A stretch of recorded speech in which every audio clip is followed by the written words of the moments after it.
جی welcome back ناظرین. ایاز صاحب election سے پہلے جو آزاد کشمیر کی میں کشیدگی کی صورتحال ہے اس کا حل کیا آپ کو لگتا ہے کہ اس بحران کا حل مذاکرات کے ذریعے گورنمنٹ نکال سکتی ہے؟ دیکھیں بات یہ ہے کہ ان سے مذاکرات میں نے یا آپ نے نہیں کیے تھے, ان کے مطالبات ہم نے نہیں مانے تھے. یہی لوگ تھے ان کے ساتھ بیٹھ کے بات کر کے ان کے مطالبات ماننے والے اور ان پہ عمل درآمد کرنے والے جنہوں نے اب ان کو کالعدم قرار دے دیا. مجھے یہ سمجھ نہیں آتی کہ ہمارے پاس ہر چیز کا حل وہ کالعدم قرار دینا ہی ہے, بین لگانا ہی ہے, اور پھر ہم آئے روز نئے سے نئے محاذ کیوں کھولتے جاتے ہیں. مجھے یہ بھی نہیں سمجھ آ رہی کہ ہم محاذ کم کرنے کی بجائے اور کھولتے جاتے ہیں. آپ نے ایک مطالبہ ان سے کمٹمنٹ کر لی تھی اور اگر نہیں پورا کر پا رہے تھے تو بیٹھ کے یہ بات کی جا سکتی تھی کہ حضور یہ مسئلہ آئینی ہے, یہ ہمارے بس کا روگ نہیں ہے, ہم نے حل نہیں کرنا, اس کے لیے آئیں بیٹھ جائیں. اب انہیں مشورہ دیا جا رہا ہے. میں رشید صاحب کا بھی وہ ایک سٹیٹمنٹ دیکھ رہا تھا کہ ان کو الیکشن میں آنا چاہیے, الیکشن لڑ کے جیتے اور ترمیم کر لیں اس میں. اب یہ مشورہ آپ ان کو کالعدم قرار دینے سے پہلے دے دینا ہے یار. ان سے بیٹھ کے بات کر لیں کہ بھائی اپنی پولیٹیکل پارٹی بنا لو, اب الیکشنز ہونے والے ہیں, آؤ تمہیں پورا چانس دیتے ہیں, لیکن الیکشن پہ اعتبار ہی آپ نے ختم کر دیا ہے.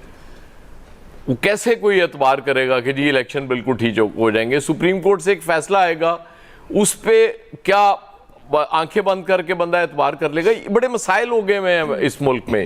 یہ اتنی سادہ چیزیں نہیں ہیں جس طرح سے بیان کر دی جاتی ہیں کہ جی بس یہ چونکہ ایک فیصلہ ہو گیا لہذا آپ اس کو تسلیم کر لیں. اس طرح نہیں ہوتا. وہ انہوں نے سی ایم ایچ کا محاصرہ کیا, بہت غلط کیا, کنڈیمنیبل ہے. انہوں نے سیکورٹی فورسز کے اہلکاروں کو شہید کیا, بہت کنڈیمنیبل ہے, بہت بری بات ہے. اس کو بالکل اس کی مذمت جتنی کی جائے کم ہے, کیونکہ آپ نے بھی احتجاج کرنا ہے, اپنے اس کو رائٹس کو لینا ہے, یا آپ جو سمجھتے ہیں کہ وہ چیزیں ٹھیک ہیں آپ پرامن طریقے سے احتجاج کریں. یہ کوئی طریقہ نہیں ہے اس طرح سے احتجاج کرنے کا. یہ ساری چیزیں اپنی جگہ ٹھیک ہے, لیکن ہم نے کہیں بیلنس بھی تو رکھنا ہوتا ہے نا, کہ آپ جب آپ کو لگے گا کہ وہ زیادہ ان کی احتجاج میں جان پڑ گئی ہے پھر آپ مذاکرات کی طرف آ جائیں گے. جب لگے گا کہیں کہ وہ ویک پڑ گئے ہیں پھر آپ کہیں گے کہ نہیں تمہاری ایسی کی تیسی. اس طرح سے چیزیں نہیں چلتی ہوتی. بیلنس پالیسیز لے کے چلنا وہ زیادہ بہتر ہوتا ہے. اللہ نہ کرے کل کوئی ناخوشگوار واقعہ ہو, کیونکہ اصل تو انہوں نے کل کی کال دے رکھی ہے آرام سے, اور ان پہ قابو پا لیا جائے اور چیزیں بالکل پرسکون ہو جائیں. اس سے اچھی چیز ہی کوئی نہیں ہو سکتی. اور یہ فیکٹ ہے کہ آپ کا جو دشمن ہے وہ تو اس کو ہوا بھی دے گا اور فنڈنگ بھی کرے گا پوری. وہ تو کوشش کرے گا کہ یہ معاملات اس نہج تک پہنچ جائیں کہ پاکستان کے خدا نخواستہ ہاتھ سے نکل جائیں. اس کی تو پوری کوشش ہوگی. تو ہم نے دیکھنا ہے نا کہ اس حد تک ہم نے چیزوں کو جانے سے کیسے روکنا ہے. یہ ہماری ذمہ داری ہے, ہمارے دشمن کی ذمہ داری نہیں ہے. اب آتے ہیں جی بی کے الیکشنز کی طرف. دیکھیں پی ٹی آئی کو تو چھوڑ دیں, سائیڈ پہ رکھ دیں, اس کا ووٹ بینک ہی ختم ہو گیا ہوا ہے, مان لیتے ہیں کوئی ایشو ہی نہیں ہے. مجھے ہمدردی کرنے دیں نون لیگ کے مبصرین اور ماہرین سے جو پہلے دن سے ہمیں یہ تاثر دے رہے تھے کہ سب سے زیادہ سیٹیں نون لیگ نے لینی ہے, جبکہ ہمیں وہاں جلسیاں نظر آ رہی تھیں نون لیگ کی. پیپلز پارٹی نو ڈاؤٹ بڑے بھرپور جلسے کیے, نظر آ رہا تھا کہ اگر وہ ٹرانسلیٹ ہو گیا لوگوں کا یہ جوش و خروش اس میں پولنگ میں, تو پیپلز پارٹی یہاں پہ سب سے زیادہ سیٹیں لے سکتی ہے, اور وہ اس نے ثابت بھی کر دکھایا. اب بڑی اچھی بات ہے پرائم منسٹر صاحب نے صاف اور شفاف الیکشنز قرار دے دیے, مبارک بھی دے دی, بہت اچھی بات ہے. اور کر بھی کیا سکتے تھے.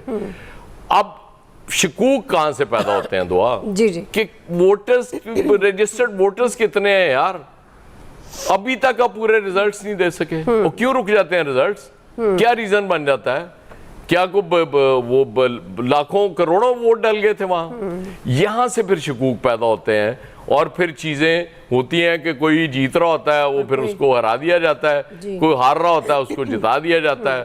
اور 2024 کے الیکشنز کے بعد تو اب اس پہ اعتبار ہی نہیں کیا جا سکتا. بہرحال حوصلہ ہے نون لیگ کے سپورٹرز کا کہ وہ شکست تسلیم کر رہے ہیں, بڑی مہربانی. چلیں فیصل صاحب. جی فیصل صاحب, دونوں سچویشن پہ کامنٹ کر سکتے ہیں. آزاد کشمیر آپ کو لگتا ہے اب یہ جو محاذر آئی اس کو کیسے روکا جا سکتا ہے, اور جی پہ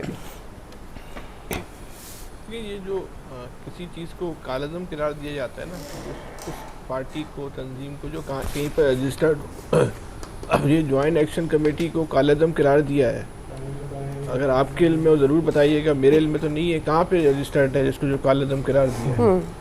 وہ تو ایک ایکشن کمیٹی ہے، اس کو کس بنیاد پہ کالعدم قرار دیا؟ کیا وہ اس کو مانیں گے؟ دونوں طرف سے جو ہے ہم جی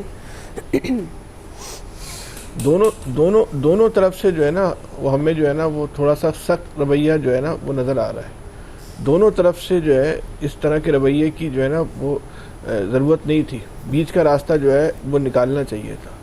اب یہ 12 سیٹوں والا معاملہ ہے، اس کو سب سے زیادہ جو ہے وہ پیپلز پارٹی جو ہے ہوا دے رہی ہے، کیونکہ پیپلز پارٹی تو سمجھتی ہے کہ 12 میں سے تو جو 8 سیٹیں ہیں وہ پنجاب میں نون لیگ کے پاس ہے، تو نون لیگ کی جو گنتی جو ہے وہ 8 سے شروع ہوتی ہے، تو پیپلز پارٹی تو خود یہ چاہتی ہے کہ یہ سیٹیں جو ہے ختم ہو جائیں، جو مہاجرین کی سیٹیں۔ تو جو لوگ بھی اس سارے معاملے کی انویسٹیگیشن کر رہے ہیں، جو لوگ بھی سارے معاملے کو دیکھ رہے ہیں، ان کو اس پہلو کو صرف نظر نہیں کرنا چاہیے کہ اس کے پس پردہ کون کیا کھیل کھیل رہا ہے۔ یہ ایک اہم نقطہ ہے کہ اس کا بینیفیشری کون ہوگا اگر سیٹیں ختم ہو جاتی ہیں، تو اس کا سب سے بڑا بینیفیشری کون ہوگا اور اس کا سب سے زیادہ نقصان کس کو ہوگا۔ اس پہلو کو ضرور جو ہے نا وہ مد نظر رکھیں کہ پیچھے سے کوئی یہ تو نہیں کوئی یہیں کی اندرونی سازش ہو اور ہم بیرونی سازش تلاش کر رہے ہوں، ایسا اس پہ بھی ذرا بہت زیادہ جو ہے نا وہ غور کرنے کی ضرورت ہے۔ ہمیں ان کو جو کشمیری کے جو لوگ ہیں ان پہ بہت زیادہ سخت نوعیت کے الزامات نہیں لگانے چاہیے، ہم اس میں اپنی سب حدود کو کراس کر رہے ہیں۔ جب بھارت کے ساتھ معاملہ ہوا، یہی کشمیری جو ہے کوئی آپ کے پاس سنگل مثال نہیں ہے، سنگل مثال کہ انہوں نے کبھی اینٹی پاکستان بات دنیا میں کی ہو، یہی کشمیری پوری دنیا میں جو ہے وہ پاکستان کی آواز بنتے ہیں، پاکستان کے سفیر بنتے ہیں، پاکستان کی جنگ جو ہے وہ پوری دنیا میں یہی کشمیری جو ہے وہ لڑتے ہیں۔ تو ہمیں یہ سوچنا چاہیے کہ ہمیں اتنی انتہا پہ جا کے ایک لمحے میں جو ہے ان کو بالکل ہی کہیں اور جا کے کھڑا کر دیں، یہ مناسب رویہ نہیں ہے۔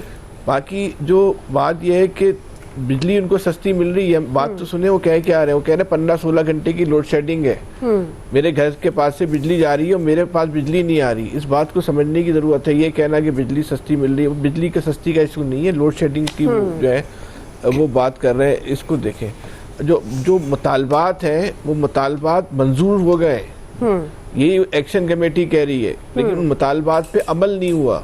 مثال ان کے مطالبات ہیں کیا؟ ان کے مطالبات یہ ہیں، ایک مطالبہ ان کا یہ ہے کہ اسپتالوں میں ایکس رے مشین پہنچا دی جائے، وہ 40-45 جو بھی ان کے مطالبات ہیں، تو اس میں کون سی سائنس ہے؟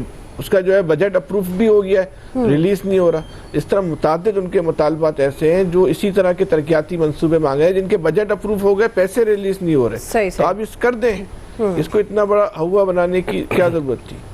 اب یہ جو گلگت بلتستان کا جو الیکشن ہے، بلاول صاحب نے کہا تھا کہ میں فارم 47 کا انتظام کر لوں گا، تو ہم بلاول صاحب کی اس بات کو جو ہے وہ داد دیتے ہیں کہ انہوں نے 47 کا جو انتظام کر لیا۔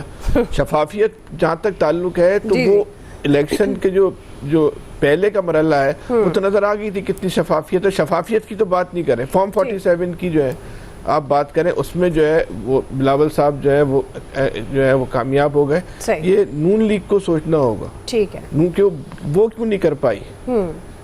نون لیگ کے لیے جو ہے نا یہ سوال ہے۔ میں عامر صاحب کی بات سے نا مخالفت کروں گا بہت احترام کے ساتھ کہ عامر صاحب کا کہنا ہے کہ فیڈرل گورنمنٹ کی پالیسی کی وجہ سے لوگ ناراض تھے۔ پیپلز پارٹی کی کون سی کارکردگی ہے؟ پیپلز پارٹی سے زیادہ بدترین کارکردگی تو وفاقی حکومت کی یا پنجاب گورنمنٹ کی تو نہیں ہے۔ کراچی میں تو باقاعدہ جو ہے پورے سندھ کے اندر بلکہ کمپین چلتی ہے کہ ہمیں جو ہے پنجاب کی وزیر اعلیٰ دو یہ لے لو ہم سے، تو کارکردگی کی بنیاد پہ اگر وہ پڑھنا تھا تو جو ہے پیپلز پارٹی بنیں گے۔ صحیح ٹھیک ہے فیصل جی، ٹھیک ہے جی، کوئکلی بریک لے رہی ہے جی، ٹائم آج چونکہ کم ہے، کوئکلی بریک ناظرین، بریک سے واپس آ رہے ہیں، یہیں سے کنٹینیو کر رہے ہیں۔